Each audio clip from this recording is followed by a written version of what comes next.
this is Mel Carbonell with High End Transport. I'm here today to talk about pricing. So talk about quotes for shipping your car and why the quotes change and the price changes. Here at High End Transport, we do not use automated quoters. It's something that Angel, the owner here, has decided that he doesn't want to do. He just feels more comfortable whenever we're pricing them individually. We feel safer. We know that we can watch the market a little bit closer, and because we tend to pay well on our vehicles to any of the carriers who take them, we like to make sure that everything is fair.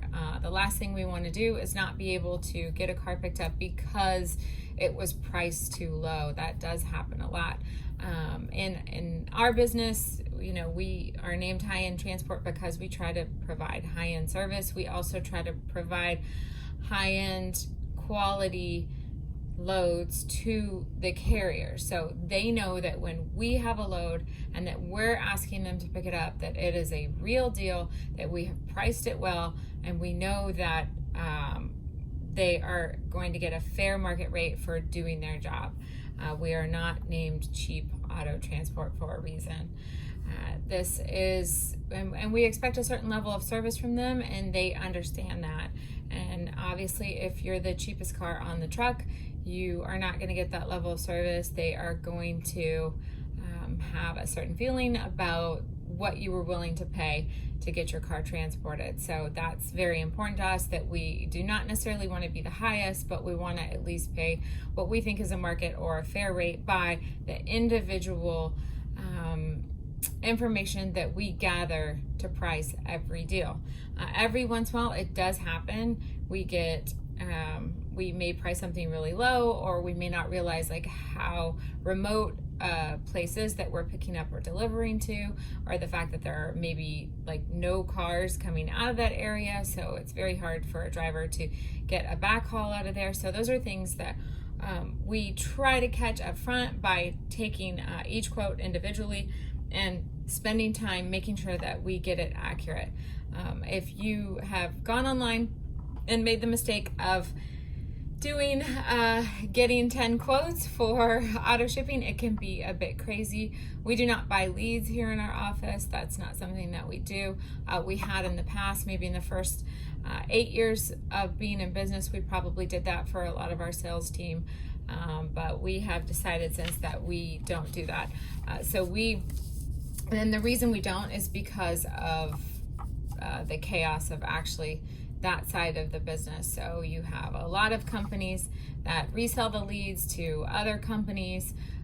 You have a variance of prices from super cheap to really expensive, to just like us, that will price very much like us.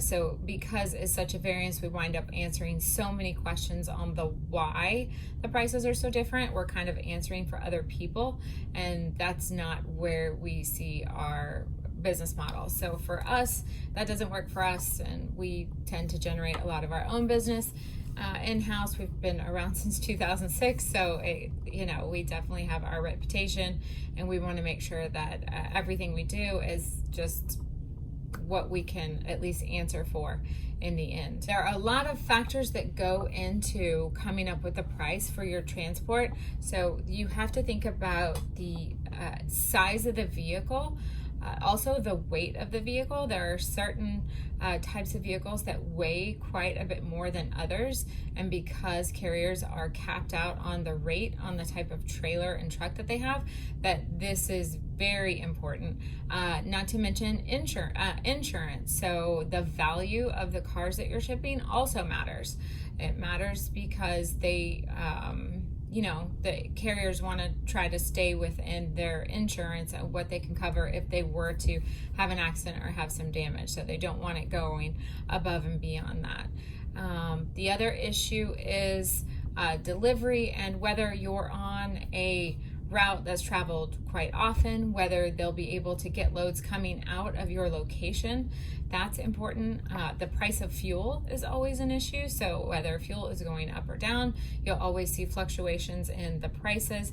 And then seasons. So there are seasons in our industry. There are seasons that have to do with snowbirds going north to south or south to north. There are seasons for the new cars coming in off of the port. So they're coming in or they're coming out of factories. So you have seasons where cars are being shipped from one location to our next, and you may have a mass amount of cars coming out of, let's say, California at one time. But the problem is that people can't get anything going back. So that is factored into the price. So you have that. So if a carrier can't get loads going back to that where they need to go, then they will charge more in order to take your vehicle so that they can get back to where they need to go. So you see all those things that affect the price. Obviously the time frames are a little bit, but the law really regulates the time frames. So the time frames, they are what they are.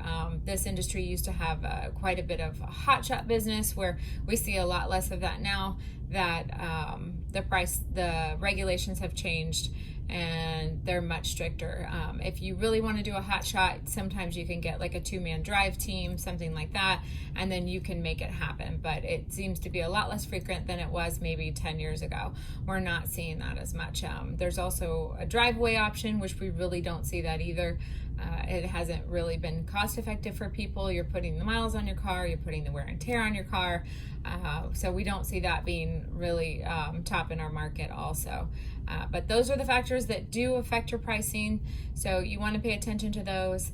It doesn't necessarily matter whether we have a week or a month to pick up your car.